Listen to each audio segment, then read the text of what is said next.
मैं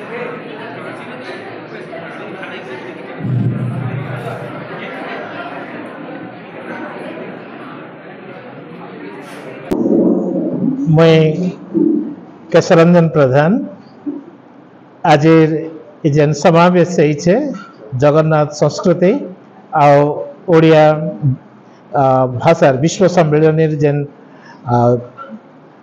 चमत्कार परिवेश रे मत मुख्य अतिथि हेबार सुजोग मिलता। आज डभा महाविद्यालय रे जेन पिला माने छात्र छात्री माने बहुत श्रृंखलार सहित रहीकरी ये कार्यक्रम के सफल करिछन। वक्ता मानकर कथाटे के शुणिकरी से माने बहुत सुंदर भावरे तार मर्मटा के उपलब्धि करुथले बोलिकरी मोर हृदबोध हैला। ये जेन आयोजन करिछन अध्यक्ष और तांकर जेन दल अच्छे जेन टीम अच्छे अध्यापक मानक नहीं करी बहुत श्रृंखलित जना पड़ूला। सबू जिनिस गुड़ाक बहुत सुंदर भाव से माने सजाइछन। गोटे आदर्श विद्यालय आदर्श शिक्षानुष्ठान रे आसिकरी आमे बहुत खुशी होगी जाऊँ। बहुत आनंद लगुचे। आज जगन्नाथ संस्कृति संपर्क रे मुख्य वक्ता एवं अतिथि वक्ता चमत्कार वक्तव्य रखिथिले।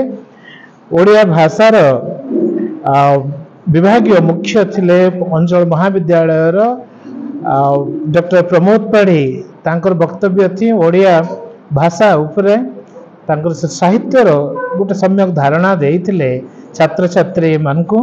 संस्कृत जन महाविद्यालय आसते श्रीयुक्त पंडा महाशय तांकर गोटे चमत्कार भाषण देइथिले जगन्नाथ संस्कृति उपरे।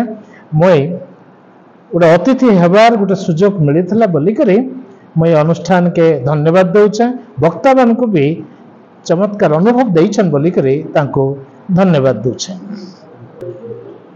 मो नाम कृष्णचंद्र थपा अध्यक्ष डभा उच्च माध्यमिक विद्यालय डभा। सर आज डभा कॉलेज प्रोग्राम थिला विभिन्न विषय रे छात्र छात्री माने विभिन्न इवेंट्स माने प्रतियोगिता करथिले। कोन सब प्रतियोगिता रे भाग नेथिला कोन सब सर्टिफिकेट माने पाइथिले सर? आज्ञा ओडिशा सरकारंकर ओडिया विश्व ओडिया भाषा साहित्य और जगन्नाथ संस्कृति उपरे एक कार्यक्रम आम महाविद्यालय रे प्रस्तुत करा जायतिला। एई विभाग रे एई कार्यक्रम रे आमे 7-8टी विभाग उपरे आमे विभिन्न प्रतियोगिता करिथिलु। यथा ओडिया भजन जणाण जगन्नाथ संस्कृति उपरे, 2 रे गीत प्रतियोगिता, 3 रे प्रबंध प्रतियोगिता, 4 रे व्याकरण दक्षता उपरे प्रतियोगिता एवं फोल्क डांस लोक नृत्य उपरे प्रतियोगिता होता, ड्राइंग उपरे प्रतियोगिता होता एवं छात्र छात्री माने विशेषकर झिया पिला माने एई प्रतियोगिता रे विशेष सफलता लाभ करिसंते। आज ए कार्यक्रम उद्यापनी दिवस थिला। उद्यापनी दिवस रे आमे अंचल महाविद्यालय पदमपुर मोर प्रिय गुरु डॉक्टर प्रमोद कुमार पाढ़ी साहब को मुख्य वक्ता भाव में, श्रीमान केशरंजन प्रधान साहब को आमे मुख्य अतिथि भाव में, श्रीमान पंडा सार बरिकेल उच्च माध्यमिक विद्यालय रू आसीथिबा सम्मानित अतिथि भाव में, एई अंचल जड़े दरदी आम अनुष्ठान सहित सब बेले जड़ित थिबा लाल बाबा दंसना घनश्याम दंसना लाल बाबा भाव में समस्ते जानती एवं बहु संख्यार छात्र छात्री माने ए उद्यापनी उत्सव रे योगदान करी कार्यक्रम को सफल करिसेंती। छात्र छात्री मानक पई सुंदर खाइबा पीबार व्यवस्था मध्य कराई, रंगारंग नाच गीतर मध्य व्यवस्था कराइला। सुंदर भाव में पिला माने अभिनय कले, सफलता पाइले, खुशी हेले एवं ए कार्यक्रम सफलतार बुरी बुरी छात्र छात्री ने प्रशंसा मध्य करिसेंती। ओडिशा सरकार को मध्य प्रशंसा करुचंती। यह ओडिशा सरकार एक अभिनव उपाय सुंदर ଶିକ୍ଷଣୀୟ ଉପାଦାନ ହୋଇପାରିଛି। ଧନ୍ୟବାଦ। ମୁଁ ସୁଧୀର କୁମାର ରଥ, ରାଜନୀତି ବିଜ୍ଞାନ ଅଧ୍ୟାପକ, ଡଭା HSS। ଆଜି ଆମର ମହାବିଦ୍ୟାଳୟରେ ବିଶ୍ୱ ଓଡ଼ିଆ ସମ୍ମିଳନୀ ଏବଂ ଜଗନ୍ନାଥ ପରିକ୍ରମା ପ୍ରକଳ୍ପ ଉପଲକ୍ଷେ ସରକାରଙ୍କର ପ୍ରାୟୋଜିତ କାର୍ଯ୍ୟକ୍ରମ ଅନୁଯାୟୀ ଏକ ମହାସମାବେଶ ସାହିତ୍ୟ ସାରସ୍ୱତ ମହାସମାବେଶ ଅନୁଷ୍ଠିତ ହୋଇଥିଲା। ଏହି ଅବସରରେ ଆମ ପଦମପୁର ଅଞ୍ଚଳ ତଥା ପଶ୍ଚିମ ଓଡ଼ିଶାର ବିଶିଷ୍ଟ ସାହିତ୍ୟ ସାଧକ ତଥା ବହୁମୁଖୀ ପ୍ରତିଭାର ଅଧିକାରୀ ତଥା ସଂସ୍କୃତ ବିଶାରଦ ଏବଂ କର୍ମକାଣ୍ଡୀ ଏବଂ ବାସ୍ତୁଶାସ୍ତ୍ର ବିଶାରଦ ତଥା ଆମ ମହାବିଦ୍ୟାଳୟର ପୁରାତନ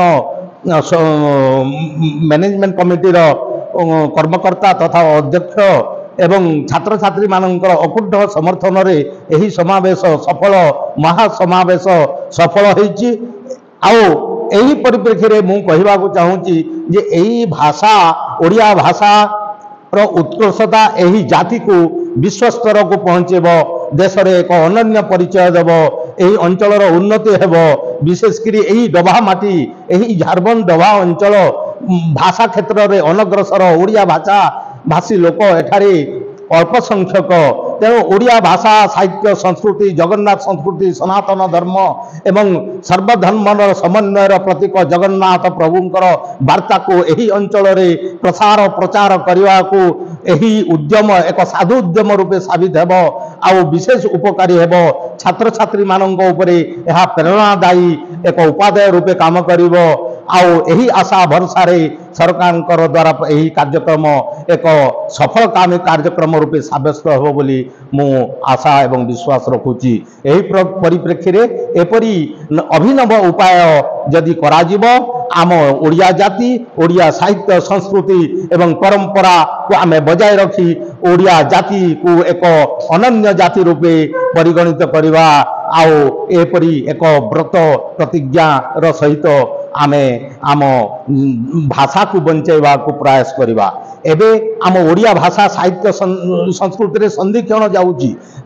ଇଂଲିଶ ଶିକ୍ଷାର ବହୁଳ ପ୍ରଚାର ପ୍ରସାର ଏବଂ ସୂଚନା ପ୍ରଯୁକ୍ତି ବିଦ୍ୟାର ବହୁତ ବ୍ୟବହାର ଯୋଗୁଁ ଓଡ଼ିଆ ଭାଷାର ପାଠକ, ଓଡ଼ିଆ ଭାଷାର ପୁସ୍ତକ, ଓଡ଼ିଆ ସାଧକ ଏବଂ ଓଡ଼ିଆ ପତ୍ରପତ୍ରିକା ନ୍ୟୁଜ୍ ପେପର ମଧ୍ୟ ସଂଖ୍ୟା ଏବଂ ପାଠକ କମିବାରେ ଲାଗିଛି। ଏପରି ସମୟରେ ଓଡ଼ିଆ ଭାଷା ପ୍ରତି ଆମର ନିଷ୍ଠା ଦରକାର, ବିଶ୍ୱାସ ଦରକାର, ଆସ୍ଥା ଦରକାର। ଏହିପରି ସମାବେଶ ଯଦି କରାଯାଏ, ବିଶେଷ କରି ଯେଉଁ ଓଡ଼ିଆ ଉପାନ୍ତ ଅଞ୍ଚଳ ଅଛି ଏଠାରେ ସଫଳ ସାବ୍ୟସ୍ତ ହେବ ବୋଲି ମୋର ଆଶା କରି ମୋର